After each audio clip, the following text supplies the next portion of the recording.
안녕하세요, 노 대표입니다. 반갑습니다, 여러분. 오늘은 경매 용어 시간입니다. 그래서 지난 시간에 이어서 경매 용어에 대해서 한번 알아보도록 하고요. 이제 뭐 우리가 계속 진행해 오고 있기 때문에 이제 어느 정도의 경매 용어는 여러분들이 많이 습득을 하셨다고 생각해요. 그래서 실제로 경매 공부하는데 전혀 지장은 없을 것 같고요.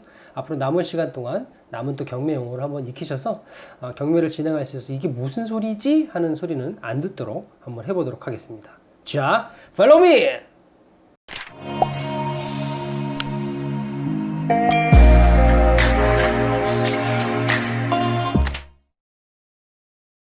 오늘 경매 용어 첫 번째로는 법원이 있어요. 해당 경매 법원.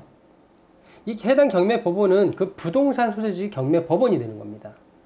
이 채무자의 소재지가 집 주소가 아니고요. 해당 경매가 되는 이 부동산의 소재지가 되는 거예요. 물론 채무자의 집 소재지가 될 수도 있지만 그렇지 않은 경우도 많습니다. 그래서 이 경매를 실시하는 법원은 해당 부동산을 관할하는 민사지방법원입니다. 그래서 오늘은 이 서울 지역만 우선적으로 법원을 간단하게 알아볼게요. 일단은 서울에는 총 5개의 법원이 있습니다. 중앙지방법원이 있고요. 동부지방법원, 서부지방법원, 북부, 남부지방법원이 있습니다. 총 5개의 지방법원이에요.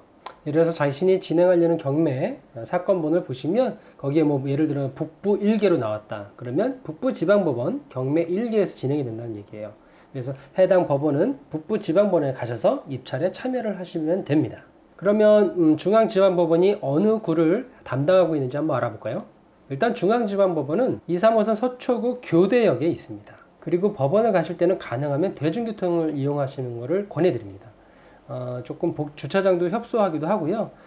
시간 자체도 조금 입찰장에 가보시면 조금 시간이 소요되기 때문에 가능하면 대중교통을 꼭 이용하세요. 중앙지방법원은 서초구, 강남구, 관악구, 동작구, 중구, 종로구를 담당하고 있습니다.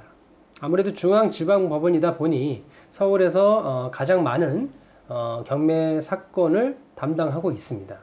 그 다음에 동부지방법원을 보면요.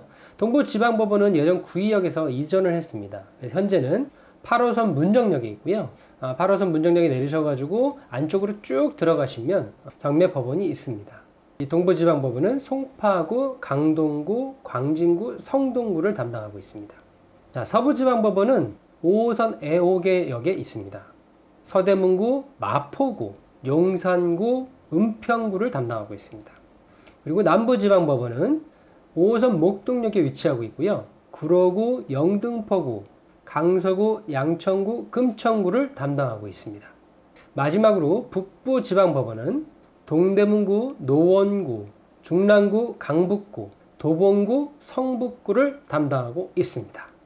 자, 이제 서울 지역만 일단은 담당하고 있는 법원을 알아봤는데요.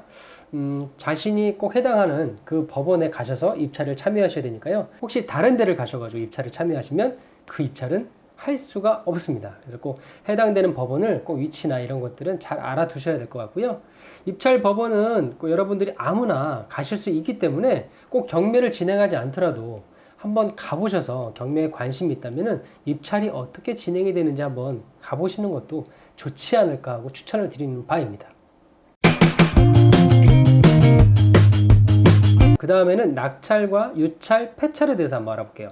뭐 오늘 낙찰 받았어? 뭐 유찰됐어? 이런 얘기를 무슨 말인지 모르면 안 되잖아요. 자, 일단 낙찰은 기분 좋은 거죠. 경매 입찰 절차에서 1등을 했다는 얘기입니다. 내가 오늘 낙찰 받았어. 그러면 1등 한 거예요, 1등. 물론 뭐 단독 입찰일 수도 있지만 어쨌든 1등 한 겁니다, 1등. 좋은 거지 뭐. 1등. 유찰.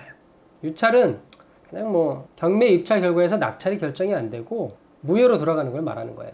그래서 뭐 아무도 입찰에 참여를 안 했을 때도 유찰이 되긴 하지만 실제로 참여를 했어도 유찰이 될 수도 있습니다. 왜냐면 무효 처리가 될 수도 있거든요. 마지막으로 폐찰. 떨어진 거지 뭐. 안 좋은 거잖아. 폐가 들어가면 별로 안 좋잖아요. 일단 진 거잖아요. 경매 입찰에 참여를 했지만 제3자가 낙찰을 받고 본인은 낙찰을 받지 못했다는 말을 폐찰이라고 합니다. 여러분들은 가장 좋아해야 될 단어가 낙찰이겠죠. 낙찰 많이 받으세요. 여러 번 폐찰을 경험해야 낙찰을 받을 수가 있습니다. 해보시면 압니다. 자, 그러면은 입찰 보증금에 대해서 한번 알아볼게요. 입찰 보증금은 무엇이냐? 경매에서 입찰 보증금은 입찰 참가자들이 계약금조로 제공하는 금액을 말하는 거예요. 이런 게 없다면 뭐 개나 소나 막 경매 다 집어넣을 거 아니에요. 그러면 이제 뭐 시간도 길어지고 문제가 생길 수 있기 때문에 계약금조로 입찰 보증금을 납부를 해야지만 입찰에 참여할 수 있게끔 만들어 놓는 거예요.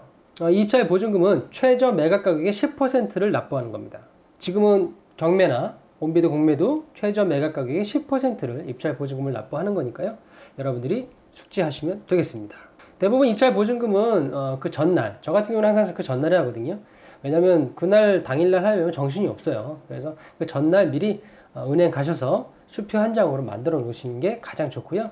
뭐 현금 내시는 분들도 계시는데 그냥 수표 한 장이 가장 좋습니다. 네. 그리고 마찬가지 폐찰되면은 입찰 보증금은 다시 반납받는 겁니다. 자, 오늘은 경매 용어 법원에 대해서 한번 알아봤고요. 특히 서울 지역의 지방 법원에 대해서 한번 알아보고 그 다음에 낙찰과 유찰과 폐찰, 그 다음에 입찰 보증금에 대해서 알아봤습니다. 다음 시간에 다른 또 경매 용어를 가지고 찾아뵙도록 하겠습니다. 이제 거의 다 왔습니다, 여러분. 계속 공부는 끝이 없어요, 사실은. 초급을 뛰면 그 다음에 중급을 가는 거고요. 그 다음에 고급을 가는 겁니다. 그래서 여러분들 계속 공부하시고요. 공부하다 보면 분명히 또 기회가 올 겁니다. 자, 오늘 노대표TV는 여기까지 하도록 하겠습니다. 여러분, 이 무더운 여름철에 건강관리 잘 하시고요. 다음 시간에 찾아뵙도록 하겠습니다. 감사합니다.